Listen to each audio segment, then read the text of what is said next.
Sometimes you ask me to do things that you think will make learning guitar easier, but you don't realize that what you ask will actually make learning guitar way more confusing and challenging. What's up guys, Marco here, welcome back to another video. If you're familiar with this channel, you know that my goal is to teach you how to learn and play guitar in the most simple and beautiful way possible. So every year I try to make things easier, and so this year I decided that I wanted to add a guitar diagram, a fretboard diagram on screen, so that every time I play something you actually have the notes on screen. Now the way you read this diagram is very simple. You have the low E string at the bottom, and then you have the A, D, G, B and E string. The first fret is found on the left side.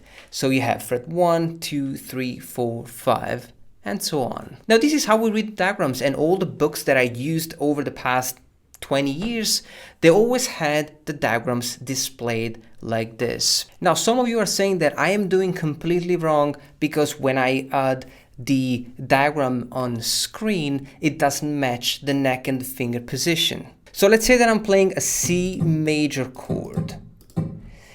If I put this diagram on the screen, it will be basically the reverse of what I'm playing. So when you watch a guitar player playing something on a video, you have the neck on the right, the fret number 1 is on the right, and the low E string is on top.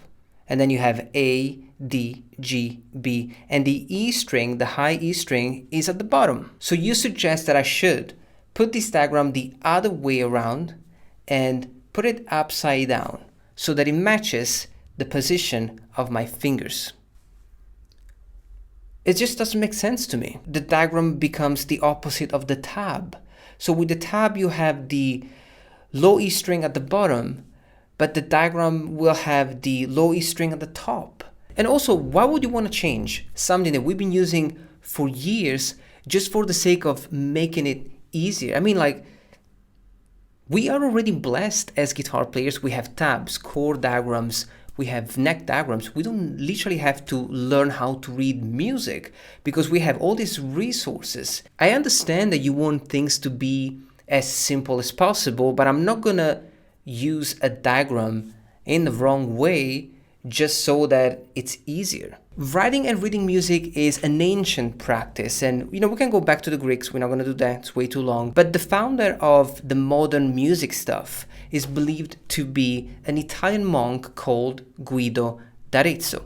Now this guy died in the year 1033, 1,000 years ago. Now let's fast forward to today. What do we have as guitar players? What are the tools that we can use to write, read and learn music? Well, first of all, we have the music stuff, just like anybody else, like a pianist, like a saxophone player, like a violinist.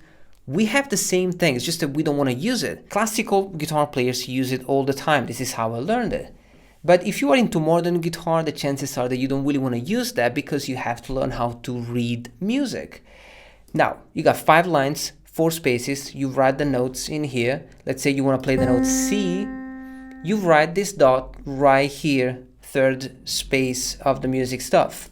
The problem with the guitar is that the same C, which is written right here, 3rd space, can be played in a lot of different positions. For example, I could have the same C, the exact same note on the 3rd string fret 5, or on the 4th string fret number 10, or on the 5th string, string 5, fret number 15. As you can see, it's the same note, and this is why a lot of guitar players found this confusing. Of course, guitar players are smart, so let's say that you want to play this C on the 3rd string, you actually add a little number which says string 3. The number has to be within a circle, so that's pretty cool. But still, you gotta learn the notes. You see, this one is played on the 4th string fret 10, so they tell you this C should be played on the 4th string. But why do we want to sweat so much if we have something called the tab? Look how beautiful this thing is. Now instead of having 5 lines and 4 spaces and you gotta learn all these dots, you have 6 lines, which are the 6 strings of your guitar. and you can write a number, which we all know numbers, so it's pretty easy. The low E string is at the bottom of the tab, which by the way matches with the neck diagram. So the low E string, A, D, G, B, and E. So let's say that I want to play this C on the second string, fret number 1. I just put a number 1 on the second line. Do I want to play the same C on the fret 5? I just change a string, string number 3, and I add the number 5. It's way easier because you have the string and the fret number. Nowadays, they also make tabs so that you have everything. For example, let's say that you want to add vibrato. You can literally just add this thing and it will show that you gotta add a little bit of vibrato, a slide. So guitar tabs are pretty detailed. What do we have for chords? That's another thing. How do we play chords? Now, let's say that you are learning a C major chord. You don't have to learn the notes that make up the C major chord. Why would you want to do that? You have chord diagrams that show you exactly how this is done. Now, the chord diagram works like this. You have the beginning of the guitar is at the top, so it's a vertical diagram. And you have it like this, and then you have the 6th string is on the left, 5th, 4th, 3rd, 2nd, and 1st string. So if I'm playing the fret number 3 on the 5th string, I will have it here, 2nd fret, open string, fret 1, open string. This is a C major chord.